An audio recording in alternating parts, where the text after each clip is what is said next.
자, 오늘 우리가 함께 들여다볼 이야기는요. 천안 푸른 초장 교회의 말씀 따라 걷다 시리즈에 나오는 한 설교입니다. 바로 죄의 해부학인데요. 로마서 1장을 가지고 어떻게 사람의 생각 하나가 돌이킬 수 없는 타락까지 이어지는지 그 과정을 정말 세밀하게 파헤칩니다. 마치 범죄의 심리 분석처럼 죄가 걸어가는 길을 하나하나 따라가는데 그 구조가 정말 흥미롭더라고요. 자, 그럼 그 지도를 한번 같이 펼쳐볼까요? 모든 건 바로 이 질문에서부터 시작됩니다. 어쩌면 이 설교 전체가 이 질문에 대한 답을 찾아가는 긴 여정이라고도 할 수 있겠네요. 정말 사소해 보이는 생각의 균열 하나가 어떻게 우리 삶 전체를 무너뜨릴 수 있는지 그 놀랍고도 무서운 과정을 한번 따라가 보겠습니다. 설교의 출발점은 바로 이 구절, 로마서 1장 18절입니다. 여기서 하나님의 진노라는 굉장히 강한 단어가 나오죠. 설교에 따르면요, 이 진노라는 건 인간의 불의함에 대한 어떤 필연적인 반응 같은 거고요. 바로 여기서부터 모든 이야기가 시작되는 겁니다. 그럼 죄는 도대체 어디서부터 시작되는 걸까요?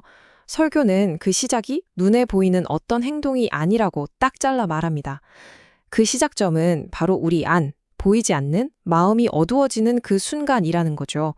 모든 붕괴는 결국 이렇게 안에서부터 보이지 않는 곳에서부터 시작되는 셈입니다. 설교가 보여주는 내면 부패의 5단계는 꼭 도미노 같아요.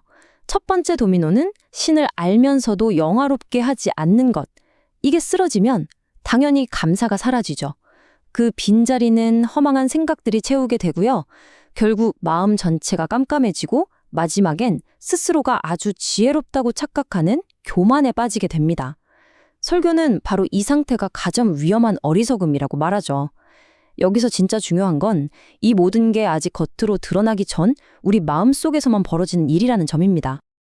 자, 이렇게 안에서 어두워진 마음은 결국 밖으로 터져나오게 돼 있습니다. 설교는 그 첫 번째 구체적인 행동으로 영광을 우상으로 바꾸는 것, 다시 말해 우상 숭배를 지목합니다. 드디어 생각의 문제가 행동의 영역으로 넘어오는 바로 그 순간인 거죠. 여기서 말하는 교환이라는 게 뭐냐면요. 이런 겁니다. 영원하고 썩지 않고 모든 걸 만드신 창조주의 영광을 언젠가는 썩어 없어질 사람이나 동물 같은 피조물의 형상과 맞바꿔버리는 거예요. 설교의 논리에서 이게 바로 모든 타락의 물줄기가 갈라지는 거대한 분수령인 셈입니다. 그렇다면 인간의 이런 행동은 어떤 결과를 가져올까요?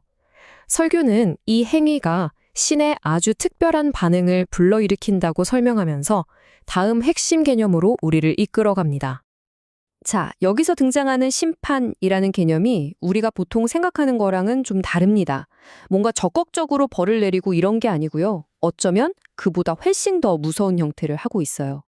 설교는 이 심판을 방임이라는 단 하나의 단어로 정의합니다. 신이 직접 벌을 주는 게 아니라 그냥 내버려 두는 거죠. 이미 내리막길로 달려가고 있는 걸 굳이 막지 않고 그냥 그 스스로의 무게로 계속 굴러가도록 손을 놓아버리는 것. 이게 바로 방임의 심판이라는 겁니다. 이렇게 내버려 두어진 마음, 손을 놓아버린 마음은 어떻게 될까요? 설교는 그 결과 인간의 욕망과 열정이 마치 브레이크가 고장난 자동차처럼 통제 불능의 상태로 폭주하게 된다고 묘사합니다. 이렇게 통제 불능 상태가 된 마음은 결국 구체적인 죄악이라는 열매들을 맺게 됩니다. 설교는 이 죄의 다양한 모습들을 우리가 좀 더 명확하게 이해할 수 있도록 몇 가지 종류로 나누어서 분석하고 있어요. 정말 체계적이지 않나요? 설교는 이 죄악들을 크게 세 가지로 나눕니다. 첫 번째는 아닐 비자죠. 관계를 깨트리는 부정적인 말과 생각들입니다. 여기서 한 단계 더 나아가면 적극적으로 남에게 해를 끼치는 악할 악자의 단계가 되고요. 그리고 가장 마지막은 도덕적인 감각 자체가 마비되어버린 없을 무의 상태입니다. 정이 없고 자비도 없는 그런 상태를 말하는 거죠. 그리고 이 모든 과정의 끝에 대해서 설교가 내리는 결론은 아주 단호합니다. 성경 본문에 근거해서 이 길의 최종 목적지는 결국 죽음이라고 못 받고 있습니다. 자, 그렇다면 이 거의 2000년 전의 분석이 오늘을 사는 우리에게는 과연 어떤 의미가 있을까요?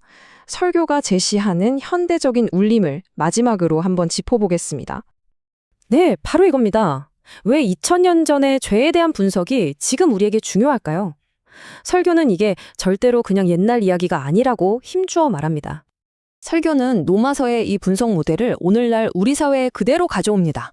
신을 거부하는 데서 시작됐던 그 내면의 부패가 지금 우리가 겪고 있는 여러 도덕적 혼란과 사회 문제들로 이어진다는 거죠. 그래서 설교가 내놓는 해법 역시 결국 처음으로 돌아갑니다. 바로 신을 올바르게 아는 것. 거기서부터 다시 시작해야 한다는 겁니다.